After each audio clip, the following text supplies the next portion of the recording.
又是一年一度的诺贝尔分骨头大赛啊！看着领奖的一众白皮肤混杂着几个小本子，不由得就让我想起一位叫做明亮与狗的博主。每次狗听话，他都要鼓励一句“好狗”。现在我看诺奖就是这么个感觉，这种感觉啊，在11期间看着咱家各种科技利好落地呢，就尤为的强烈了。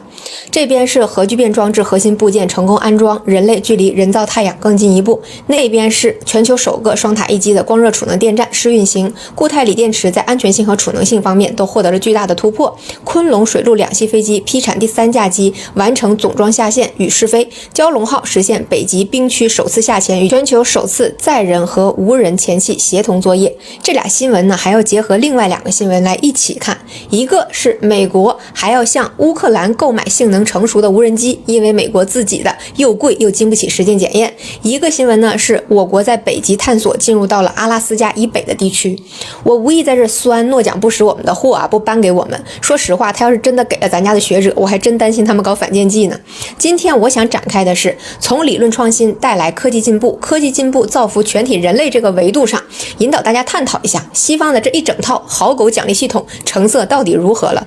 之前呢，我看钟南山院士的团队啊有个要求，说科研成果必须转化落地，创新就是要转化。实际上呢，如果我们从成果来看，欧美的科技创新长期处于停滞状态，最凝聚一国科技实力的军工系统萎靡不振，都出息到去跟乌克兰要武器了。而在能源利用领域呢，长期唱高调，但是无论是能源利用还是储能领域都毫无建树。大家难道不好奇吗？西方这连年的诺贝尔奖各大奖项的理论突破和科技创新，最后都造福到哪里去了？落地在哪里了？那肯定会有声音说啊，人家是理论创新，还没来得及落地呢。那我请问10年前的那个诺奖理论后来指导了实践没有？为什么西方各行各业都停滞呢？实践不才是检验真理的唯一标准吗？可见诺奖并不是。实际上现代的诺奖肯定的这些创新与进步根本就无法带动西方的科技进步与项目落地，跟西方的经济学越来越裱糊那套根本立不住的经济制度根源是一致的。自欺欺人久了，真把自己抢劫带来的利好当成是自己凭实力创造的了。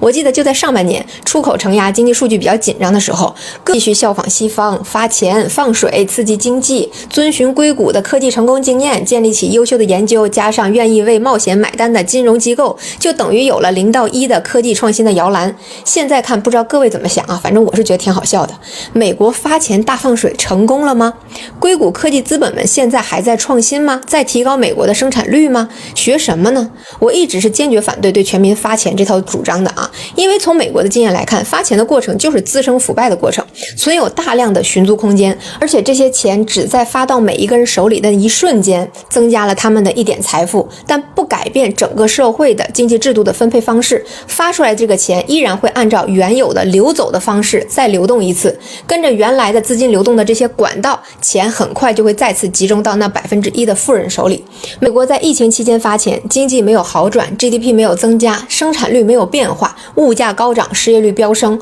而美国的10亿美金俱乐部却因为疫情期间的发钱增加了30位富豪。所以发钱放在我们这里也并不会不同，除了滋生腐败加大贫富差距，根本不会起到增加流动性的作用，因为财富的分配只是分配方式带来的结果，改变分配结果并不会改变分配方式，而社会的分配方式本质是由生产资料所有制决定的，只有生产关系或者生产力的变革才能改变原有的分配方式。翻译成人话就是要么揭竿而起，要么取得科技突破，否则原有的分配方式就像一个水泵一样，会沿着既有的管道将财富不断地抽到富人的池子里。这其实也通过实践反向论证了大名鼎鼎的涓滴经济学本身它是不可行的呀。钱给到普通人都会沿着原有的分配系统再次聚拢向有钱人，那国家给有钱人减税或者发钱，希望通过他们的消费和投资形成涓滴到不同产业和个体的这样的推导，根本它也就不成立呀。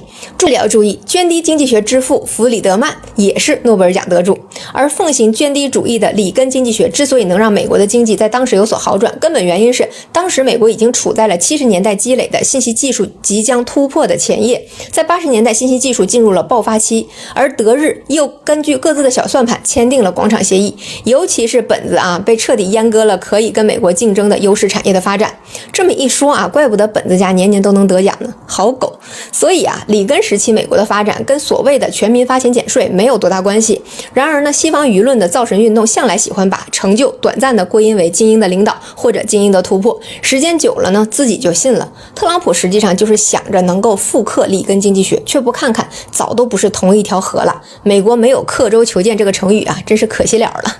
那么前面我也提到了，要想改变分配方式，实际上就得把抽水泵的这个管子给拆了，流动性才能真正的润泽到整个社会的各个部门。拆管子最有效的方式就是科技进步，也可以叫做反内卷 2.0。 分配是由生产关系决定的，而生产关系最决定性的因素就是生产力。换言之，没有效率的公平就是大锅饭。这个坑我们已经跳过一次了，所以要追求共同富裕，必须要追求效率增加之后带来的分配的改变。而这种改变就是要依托具体的可落地的科技创新项目和包含科技进步的产品来实现的。最直观的咱们就说汽车吧，科技创新带来了更丰富的产品结构，高端产品的出现，低端产品的价格自然就下降了，工业品的分配就从只有城里人才能开得起的外国品牌汽车，现在能够遍布县城乡村，无论是国产还是进口品牌，性价比都大大提升了。实际上真正能实现涓滴效应的不是发钱，不是货币，而是可购买可触达的工业品。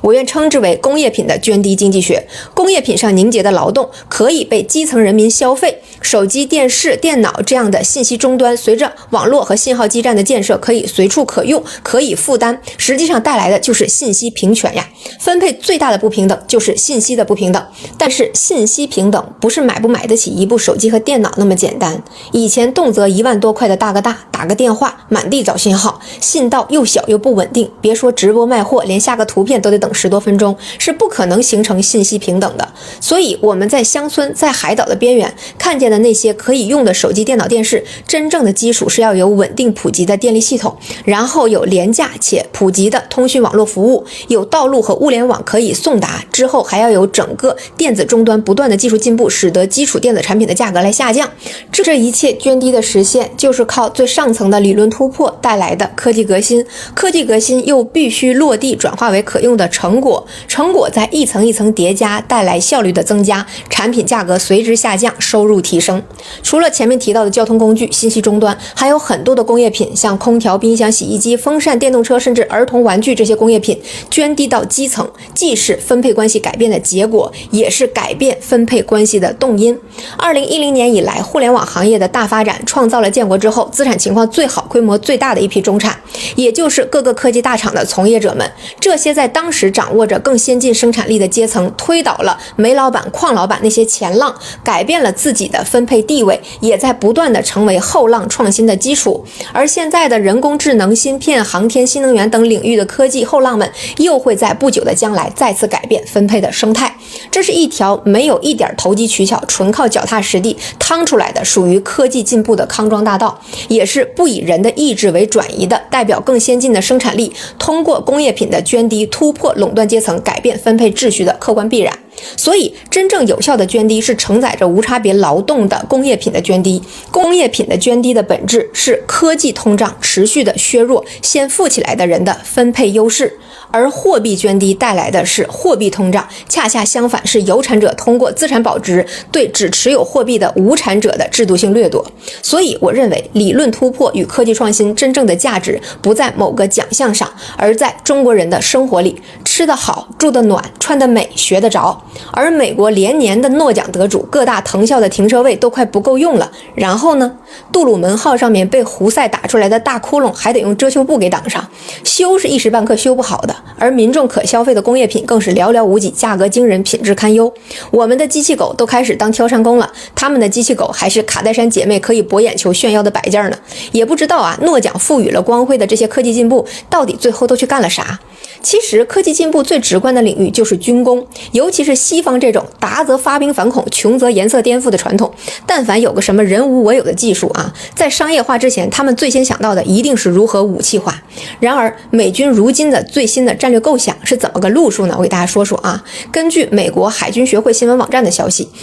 美国前海军陆战队司令在19年提出的一个叫2030部队设计，这个方案又被再次拿出来作为战术指导了。这套打法，美军起了一个非常互联网时代的名字，叫做分布式作战和远征前进基地作战。说人话就是跟胡塞学打海上游击。这说明什么？全世界的军事部署都是相似的，穷则战术穿插，达则火力覆盖嘛。再回头看看咱们家的航母，航母上的舰载机，舰载机上的各种武器系统和体系化作战，对现代战争规则的改写，我多少呢是有点顿悟了。能指导实践、造福人民的才叫科技进步，而重点考虑种族、国别，十几20年没有成果转化，还容易被政委的这种研究，就非常适合诺贝尔奖这个头衔。今天的内容就到这里，这么长都看完啦，关注一下吧。